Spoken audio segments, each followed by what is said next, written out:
بسم اللہ الرحمن الرحیم۔ یہ وہ دور تھا جب یاسمین راشد وزیر صحت تھی۔ میری مرحومہ بڑی بہن کو شدید دل کی تکلیف محسوس ہوئی۔ بہن بیوہ تھی اور اولاد نرینہ سے بھی محروم تھی۔ چاروں بیٹیاں شادی شدہ تھیں۔ وہ اپنی سب سے چھوٹی بیٹی کے ساتھ رہائش پذیر تھیں۔ جب انہیں دل کی تکلیف ہوئی تو اتفاق سے گھر میں کوئی نہ تھا۔ ہمسائے کا لڑکا انہیں پنجاب کارڈیالوجی لے گیا اور سب کو فون کر دیے۔ فجر کا وقت، شدید حبس کے دن، سب لوگ ہسپتال پہنچنا شروع ہو گئے۔ میرے بچے چھوٹے تھے، میں بھی اکیلی پنجاب کارڈیالوجی پہنچ گئی۔ جب میں نے ہسپتال کے اندر قدم رکھا، انتہائی صاف ستھرا ایئر کنڈیشن ویٹنگ روم مگر خالی، صرف صفائی کرنے والا سٹاف اور سیکیورٹی گارڈ نظر آ رہا تھا۔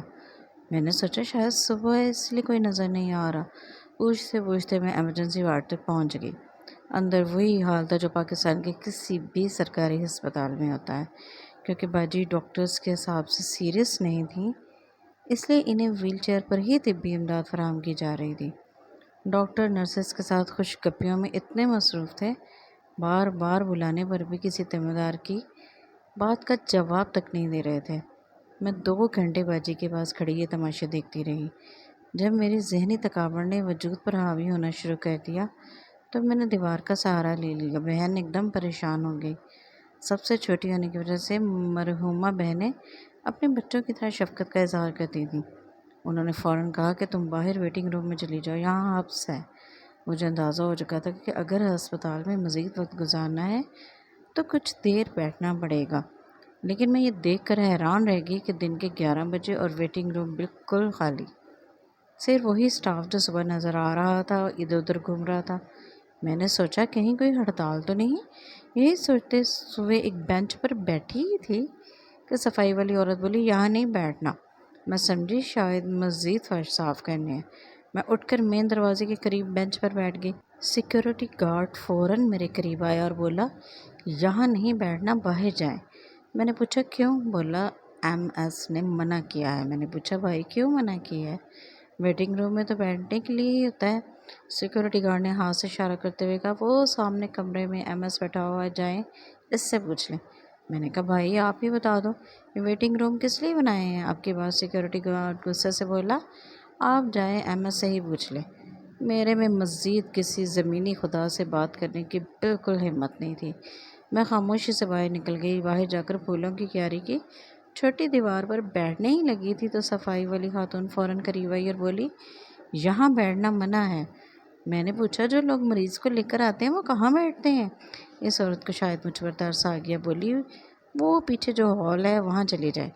میرے استفسار پر بولی اگر کوئی مریض مر جائے یا کوئی ایمرجنسی ہو تو ہم وہاں سے گھر والوں کو بلا لیتے ہیں، مگر وہاں سے ہلنا مت، یہ نہ ہو کہ آوازیں لگتی رہیں اور آپ کو پتہ بھی نہ چلے۔ میں چلتے ہوئے اس حال تک پہنچی، دروازہ کھولتے ہی میرا دماغ گھوم گیا۔ اتنے لوگ کہ اللہ کی پناہ۔ حبس کی وہ کیفیت کہ یوں لگے دم گھٹ جائے گا، اور ظلم یہ کہ دروازہ بند کر دیا گیا۔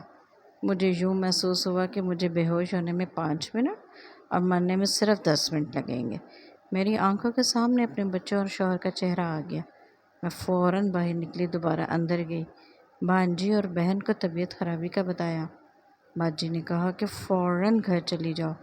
میں نے رکشہ پکڑا اور گھر چلی گئی۔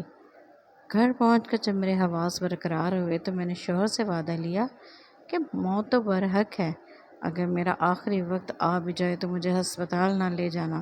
انہوں نے ہنس کر کہا میں پرائیویٹ ہسپتال لے جاؤں گا۔ میں نے ایک اور وعدہ لے لیا کہ آپ کی حلال کی کمائی ہسپتالوں کے بل بھرنے کے لیے نہیں ہے، وہ پیسے بچوں پر خرچ کر دینا۔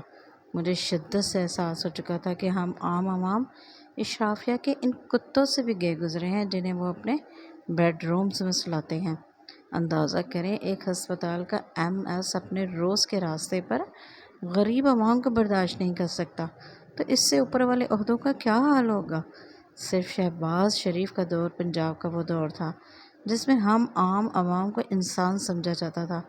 میں نے سابقہ خادم پنجاب کے چہرے پر کبھی دشمنوں کو جلانے والی مسکراہٹ نہیں دیکھی تھی۔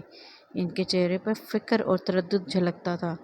اور یہ ڈاکٹر، انہوں نے عام عوام کی کتنی بددعائیں سمیٹنی ہیں، سمجھ سے بالا تر ہے۔ ان کے اندر احساس بالکل مر چکا ہے یہ قصاب خانوں کے قصائی ہیں۔ اپنے پرائیویٹ کلینکس میں یہ عوام کی کھال اتارتے ہیں اور سرکاری ہسپتالوں میں ہڑتالیں کر کے عوام کی لاشوں پر رقص کرتے ہیں۔ میری اپنی جیسی عام عوام سے التجا ہے کہ اگر آپ کا کوئی ایکسیڈنٹ ہو جائے، ٹانگ بازو ٹوٹ جائے، تو ہسپتال جا کر پلستر چڑھوانا آپ کی مجبوری ہے، مگر اگر آپ کے اندرونی اعضاء بالکل ختم بھی ہو جائیں تو گھر کے بستر پر لیٹ کر اللہ تعالیٰ سے صحت مانگ لیں۔ ان قصائی نما مسیحاؤں کے ہاتھوں نہ تو خود رسوا ہوں اور نہ ہی اپنے گھر والوں کو ذلیل کروائیں۔ کسی سیاستدان کے جھوٹے بیانات اور تصویروں پر یقین نہ کریں۔ یہ وہی کچھ دیکھتے ہیں جو ان کی آنکھیں دیکھنا چاہتی ہیں، وہی کچھ سنتے ہیں جو ان کے خوشامدی درباری سناتے ہیں۔ پھر چاہے وہ عمران خان ہو، وزیر اعلیٰ سندھ ہو، پنجاب یا KPK کے ہوں، سب کی کہانی ایک ہے، بس چہرے بدلے ہوئے ہیں اور کہانی سنانے کا انداز الگ الگ ہے۔ عام عوام کا مقدر صرف پسنا اور بے بسی سے بد دعائیں دینا ہے۔